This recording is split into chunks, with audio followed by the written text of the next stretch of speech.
በ30 ዓመት ትግል ውስጥ በብዙዎች ርብርብ ነው ኢትዮጵያ ያጣችው። ሌላ 30 ዓመት ያስፈልጋታል ብዬ ግን አላስብም። ከኤርትራ መንግስት ጋር ተስማምተን ከዚህ ወደ አሰብ ሄደው መንገድ ጠግነን አልኩኝ። አሁን አንዳንዶች ልክ ጸቡ እንደ ኦቨርናይት የመጣ ይመስላል። እንደዛ አይደለም። ስለማንናገረው አሰብ ፖርት ሲደርስ የኤርትራ መንግስት አልፈልግም ብሎ መለሰ። ጤና ይስጥልን። እንዴት ናችሁ? ባላችሁበት ሁሉ ሰላምታችን ድረሳችሁ ብለናል። የሰዓቱን ዜና ይዘን ቀርበናል። አበይት ነጥቦቹን በማስቀደም እንጀምራለን። ውጊያው ከተነሳም ውጤቱ ግልጽ ነው ሲሉ ጠቅላይ ሚኒስትር ዶክተር አብይ አህመድ ዛሬ በፓርላማ ውሏቸው ተናግረዋል። በሰፊው እንመለከታለን። አብራችሁን ቆዩ። ወደ መረጃችን ስንሻገር ውጊያው ከተነሳ ውጤቱ ግልጽ ነው ሲሉ ጠቅላይ ሚኒስትር አብይ ተናገሩ። ጠቅላይ ሚኒስትር አብይ አህመድ ከቀይ ባህር እና ከኤርትራ ጋር በተያያዘ በሰጡት ማብራሪያ ውጊያው ከተነሳ ውጤቱ ግልጽ ነው፣ ያለን አስተማማኝ አቅም ነው፣ ማንም አያቆምንም ሲሉ አስጠነቀቁ። ኢትዮጵያ በቀይ ባህርና የባህር በር የማግኘት ጉዳይ አይቀሬ በመሆኑ ዓለም አቀፉ ማህበረሰብ እንዲያሸማግልና መፍትሄ እንዲያመጣ ጠይቀዋል። ጠቅላይ ሚኒስትር አብይ ዛሬ ማክሰኞ ጥቅምት 18 ቀን 2018 ዓ.ም በህዝብ ተወካዮች ምክር ቤት የቀይ ባህር ጉዳይ በተመለከተ ሰፊ ጊዜ ሰጥቶ በአጽንኦት ተናግረዋል። የምክር ቤቱ አባላት ጥያቄዎቻቸው ለጠቅላይ ሚኒስትሩ ባቀረቡበት ጊዜ ከቀይ ባህርና በሻዕቢያ ምክንያት ተፈጥሯል ያሏቸው ጸጥታ ስጋት የተመለከቱ ጉዳዮችን አንስተዋል። አብይ ለእነዚህ ጥያቄዎች ምላሽ በሰጡበት የማብራሪያ ክፍል የጀመሩት ሁሉም ሀገር የራሱ ብሔራዊ ጥቅምና ብሔራዊ ስጋት እንዳለው በመግለጽ ነው። እውቀት ልክ እንደሆነ ያነሱት ጠቅላይ ሚኒስትሩ ሀገራት ይህንን መሰረት አድርገው ዛሬ ብሔራዊ ጥቅም ወይም ስጋት ያሉትን ጉዳይ ሊያሰፉ ወይም ሊያጠቡ እንደሚችሉ ጠቅሷል። የመጨረሻ በደል የተፈጸመባት ሀገር ነው ኢትዮጵያ፣ ቢያንስ ይህንን መናገር አትከልክሉን ብለዋል። ጦርነት የለም ማለት የተኩስ ድምፅ አይሰማም ማለት አይደለም በማለት የተናገሩ ጠቅላይ ሚኒስትሩ እውነተኛ ፍትህ ካልተረጋገጠ በማንኛውም ሰዓት ጦርነት ሊፈጠር ይችላል ሲሉ ተደምጠዋል። ኢፍትሐዊና ኢሪታዊ ውሳኔ ባለበት ሁኔታ የተሟላ ሰላም ሊፈጠር እንደማይችልም ገልጸዋል። አብይ መንግስታቸው የቀይ ባህር ጉዳይ ህጋዊ፣ ታሪካዊ፣ መልክዓ ምድራዊና ኢኮኖሚያዊ ብሎ እንደሚያምን አስገንዝቧል። ኢትዮጵያ ቀይ ባህርን ያጣችበት መንገድ ህጋዊነት ላይ ጥያቄ ያነሱት አብይ ውሳኔ በካቢኔ በምክር ቤት ወይም የኢትዮጵያ ህዝብ በህዝብ ውሳኔ ያስተላለፈ እንዳልሆነ ተናግሯል።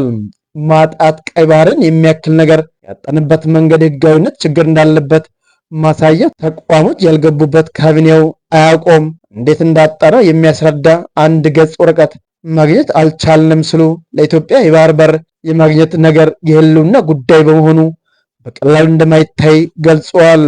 አብይ ወደ ስልጣን መጥቶ ከኤርትራ ጋር እርቅ በተፈጸመበት ወቅትም ይህን ጉዳይ ሲያነሱ እንደነበር ለምክር ቤቱ አስታውሷል። በወቅቱ ከኤርትራ መንግስት ጋር በነበረው ስምምነት አማካኝነት ወደ አሰብ የሚሄደው መንገድ እንደተጠገነ፣ ነገር ግን ጉዳዩ በታሰበ ልክ አለመሳካቱን አንስተዋል። መንገዱ ከጠገን በኋላ ችግር አለብን፣ ወደቡ ተዳክሟል አሉን። አሁን አንዳንዶቹ ጸቡ በአንድ ሌሊት የሚመስለው አለ፣ እንደዛ አይደለም ታሪኩ ስለመናገረው ነው ሲሉ በወቅቱ የተፈጠረውን ጠቅሰዋል። በወቅቱ የተከፈቱት የድንበር መንገዶች የተዘጉትም ወዲያው እንደነበር ጠቅሰዋል። በተጨማሪም በወቅቱ መንግስታቸው በራሱ ወጪ መስመር ቀጥሎ ለኤርትራ መንግስት ኃይል ለማቅረብ ላቀረበው ጥያቄ ቆይ እናስብበት የሚል ምላሽ መሰጠቱን አክሏል። የኤርትራ መንግስት ለኢትዮጵያ ጥያቄ ምላሽ ለመስጠት ብዙም ዝግጁ እንዳልነበረ ያነሱት አብይ ይህ የሆነበት ምክንያት በግልጽ እንደማያውቁም አንስተዋል። እንደ ጠቅላይ ሚኒስትሩ ገለጻ የኢትዮጵያ መንግስት ከኤርትራ ጋር የጀመረው ሂደት ፈርለቆ የወጣው የትግራዩ ጦርነት ባስቆመው የፕሪቶሪያ ስምምነት ምክንያት ነው። ፕሪቶሪያ ስንፈርም ትክክል አይደለም፣ ለምን ይቆማል? ህወሓትም ትግራይን ጠቅልሎ ካልጠፋም ቀጠናው ሰላም አያገኝም የሚል ቅሬታ ተነስቷል ሲሉ የኤርትራን መንግስት ወንጅሏል። ጠቅላይ ሚኒስትሩ መንግስታቸው የባህር በር ማግኘት ጥያቄ በህጋዊና በንግግር ሊፈታ ይችላል የሚል ሀሳብ እንዳለው ጠቅሷል። በፍጹም የውጊያ መሻት የለንም ሲሉ የተደመጡት አብይ ዓለም አቀፉ ማህበረሰብ ይህንን ጉዳይ በተመለከተ እንዲያሸማግል ጥሪ አቅርበዋል። ለአሜሪካ፣ ለቻይናና ለራሽያ፣ ለአውሮፓ፣ ለአፍሪካ አሁን በተከበረው ምክር ቤት መግለጽ የሚፈልገው ነገር የኢትዮጵያ የቀይ ባህር አክሰስ ጉዳይ አይቀሬ ስለሆነ ቅድሚያ የምንሰጠው ሰላምና ንግግር ስለሆነ እባካችሁ ሸምግሉና መፍትሄ አምጡልን ብለዋል። ዓለም አቀፉ ማህበረሰብ እናሸማግላችኋለን፣ ሰላም ያስፈልጋል እያለ የማዘናጋት አካሄድ የሚከተል ከሆነ ጉዳዩ ብዙ እንደማይሄድ እንደማይመስላቸው ተናግሯል። በአንድ ቀንም አንመልሰውም፣ በአንድ ቀን አላጣነውም፣ በተፈጥሯዊ ሂደቱን ተከትሎ ይሄዳል ብለዋል። አብይ የኢትዮጵያ ቀይ ባህርን ያጣችው በ30 ዓመት ትግል እንደሆነ ጠቅሶ መልሶ ለማግኘት ግን ሌላ 30 ዓመት አያስፈልግም ብለዋል። ጠቅላይ ሚኒስትሩ በዛሬ የፓርላማ ማብራሪያቸው ለኤርትራ መንግስት ያሉትን መልእክት አስተላልፈዋል። ኤርትራ መንግስት በሀገሪቱ ውስጥ ለሚገኙ ታጣቂ ቡድኖች ጥይት አስተላላፊ እንዳይሆን ጠይቀዋል። የኤርትራ መንግስት ወደ ኢትዮጵያ ህገወጥ የሰዎች ዝውውርን እንዲያቆም እና አሜሪካ ተቀምጦ የሚሰራ የጥቁር ገበያ ምንዛሬ እንዲቀር ሲሉም ተናግሯል። እነዚህ ጉዳዮች የሚቀሩ ከሆነ ኢትዮጵያ ከኤርትራ ጋር በሰላም አብሮ ለማደግ ፍላጎት እንዳላትም አክሏል። ከማንም ጋር የመዋጋት ፍላጎት የለንም ያሉት ጠቅላይ ሚኒስትሩ ውጊያው ከተነሳ ውጤቱ ግልጽ ነው ውጤቱ ከዚያ በኋላ እየየ አይሰራም፣ አሁኑን ላለመጀመር ማለት ነው በማለት አስጠንቅቋል። ማንም አይሞትልህም፣ ሞራል ይሰጣል እንጂ አይሞት፣ መጨረሻ የምትሞተው አንተ ራስህ ነህ፣ አያዋጣም ብሏል። ከማንም ጋር ግጭት ለማድረግ ፍላጎት የለንም፣ ግልጽ ነው ውጤቱ፣ ወደዛ እንዳንሄድ በኃላፊነት መስራት አስፈላጊ ይመስለኛል በማለት ተናግረዋል። ሚሊዮን ፐርሰንት እርግጠኛ ነኝ ኢትዮጵያ ተዘግታ አትኖርም፣ ማንም ፈለገም አልፈለገም ሲሉ ለምክር ቤቱ አባላት አቋማቸውን ገልጸዋል። ጠቅላይ ሚኒስትር አብይ በዛሬ ምክር ቤት ውሏቸውም የሰጡት ሌላኛው ጉዳይ ደም አፋሳሹን ጦርነት ያስቆሙ የፕሪቶሪያ ስምምነት ያለበት ይዞታ ነው። ጠቅላይ ሚኒስትሩ ከዚህ ጋር የተያያዘ የሰጡት ማብራሪያ የስምምነቱ አንዱ ፈራሚ የሆነው ህወሓት የተመለከቱ ወንጀላቸውን ያዘለ ነው። የፕሪቶሪያ ስምምነትን በተመለከተ መሳሪያ በደበቅ ማሰልጠን፣ ማስመረቅ አልተስማማንም። ስምምነቱ የታጠቀው ያስረክባል ነው። መሳሪያ ደብቆ ማስቀመጥ፣ በኮንትሮባንድ ማስገባት በስምምነቱ ላይ የለም። ስምምነቱ የትግራይ ክልል አመራሮች ላይ ያነጣጠረ ውንጀላ አሰምተዋል።